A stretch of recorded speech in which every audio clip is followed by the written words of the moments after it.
ಪ್ರೀತಿಯ ವಿದ್ಯಾರ್ಥಿಗಳೇ, ತಮಗೆಲ್ಲ ಚಿತ್ತಾರ ಬುಕ್ಸ್ ಯೂಟ್ಯೂಬ್ ಚಾನಲ್ಗೆ ಆತ್ಮೀಯ ಸ್ವಾಗತ. ಯುದ್ಧ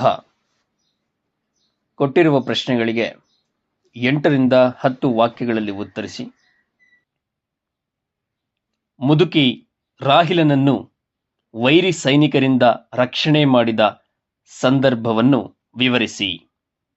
ಅಥವಾ ಮುದುಕಿಯ ಸೈನಿಕರಿಂದ ರಾಹಿಲನನ್ನು ಹೇಗೆ ರಕ್ಷಿಸಿದಳು?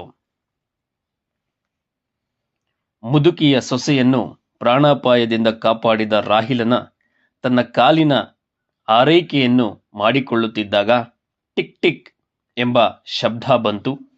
ಆಗ ಮುದುಕಿಗೆ ರಾಹಿಲನು ತಮ್ಮ ದೇಶದವನೆಂಬ ಭಾವನೆ ಸುಳ್ಳಾಯಿತು. ಅವಳು ವೀರಾವೇಶದಿಂದ ಬಾಗಿಲು ತೆರೆಯಲು ಮುಂದಾದಾಗ ಕೊನೆಯ ಬಾರಿ ಅವನ ಮುಖ ನೋಡಿದಾಗ ಅವನ ಕಣ್ಣುಗಳು ಯುದ್ಧಕ್ಕೆ ಹೋದ ಮುದುಕಿಯ ಮಗನ ಕಣ್ಣುಗಳಂತೆಯೇ ಇತ್ತು. ಅವನು ಬಾಗಿಲು ತೆರೆಯಬೇಡಿ ಎಂದು ಸನ್ನೆ ಮಾಡಿದನು. ಆಗ ಮುದುಕಿಯು ತನ್ನ ಸೊಸೆ ಮಲಗಿದ್ದ ಕೋಣೆ ತೋರಿಸಿ ಅವಳು ಮಲಗಿದ್ದ ಮಂಚದ ಕೆಳಗೆ ಅಡಗಿಕೊಳ್ಳಲು ಹೇಳಿದಳು. ನಂತರ ನಿರ್ಜೀವವಾಗಿರುವ ಶಿಶುವನ್ನು ಬಾಗಿಲಲ್ಲಿ ಮಲಗಿಸಿದಳು. ನಂತರ ಬಾಗಿಲು ತೆರೆದಾಗ 3ರಿಂದ 4 ಜನ ಸೈನಿಕರು, ಇಲ್ಲಿ ಯಾರಾದರೂ ಸೈನಿಕರು ಬಂದಿದ್ದಾರೆಯೇ ಎಂದು ಕೇಳಿದ ಮುದುಕಿಯು, ನಮ್ಮ ಕಡೆಯವರು ಇಲ್ಲವೇ ಶತ್ರುಗಳೇ ಎಂದು ಕೇಳಿದಾಗ ಅವರು ಶತ್ರುಗಳು ಎನ್ನುವರು. ಆಗ ಮುದುಕಿ, ಇಲ್ಲಿ ಯಾರೂ ಬಂದಿಲ್ಲ ಎಂದಳು.